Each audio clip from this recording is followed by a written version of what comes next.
Meeting in the conference room. Meeting. There's a meeting. Welcome to the conference. Everybody have a seat. What kind of constitution should we have? It should be written. That way we can implement laws to ensure domestic tranquility and ensure a just society without the possibility of oppression. Yeah, we don't want another dictatorship in Xlandia. Truth. People think I'm the best head of the United Nations. They think I'm hilarious. I get the best out of people. My impressions, they enjoy it. Believe me, they do. They really enjoy it. What kind of system would we like? Federalist or unitary? Federalist for sure. That would separate the powers as much as possible. Oh, and a presidential system.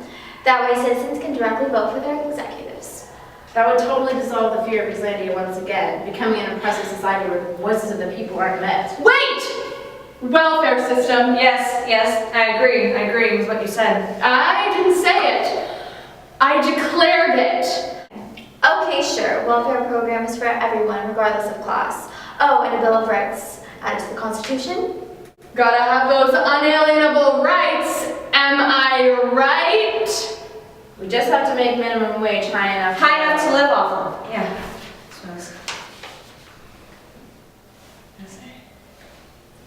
but not so high that the country will be broke. Fantastic ideas. You are a gentleman and a scholar. Also, we can limit the power of the farming elite. That way they don't monopolize the agriculture and farming of the lower class. Speaking of the farming elite, we got a letter from them. Let me see that.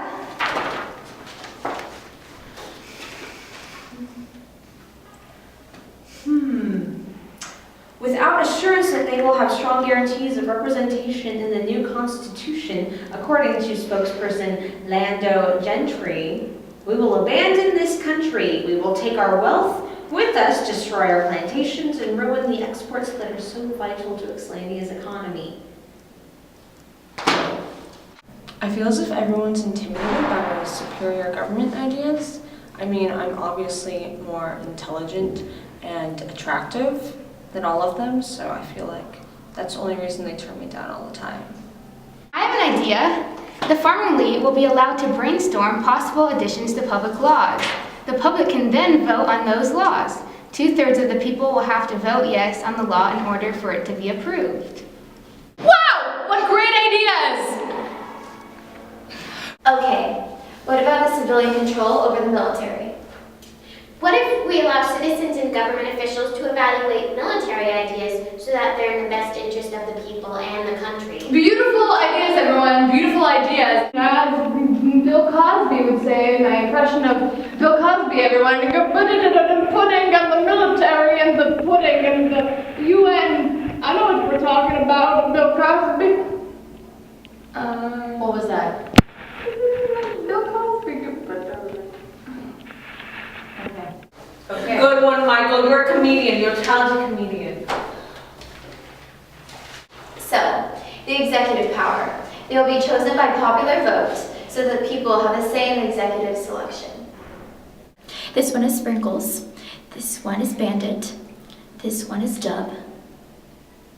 And I love my cats. Maybe the role could be shared.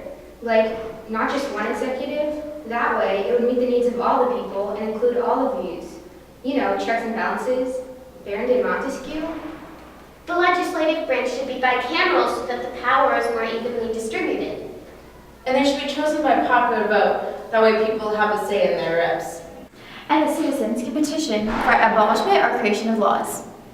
We could have a multi-party system that would create a stronger democracy by allowing differing views to be heard. And elections could be held annually for things like laws and propositions. That would keep the citizens actively involved. And maybe elections for government officials could be held every 5 years. And voting could be compulsory. That way people who don't want to vote won't mess up the results. Yeah, and the voting age will be 20, because we don't want any youngins to vote. Silly youngins. We should have a strong middle class that makes up the majority of the country and fill most of the jobs in our manufacturing. A strong middle class will contribute to a strong economy and the money will be distributed more evenly.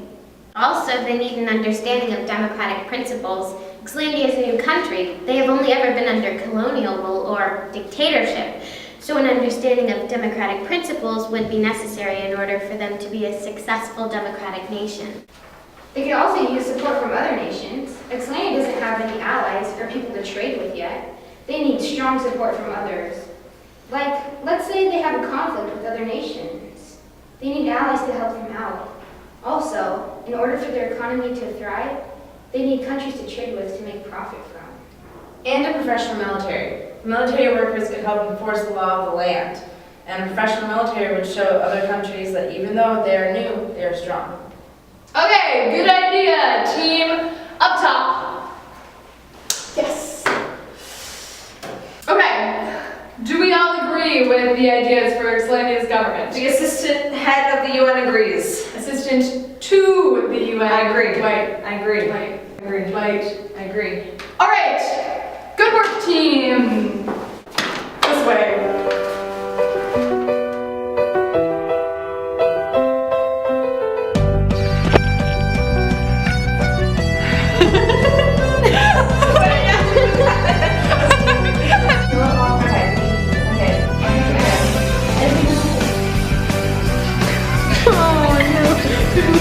Yeah, we don't want to.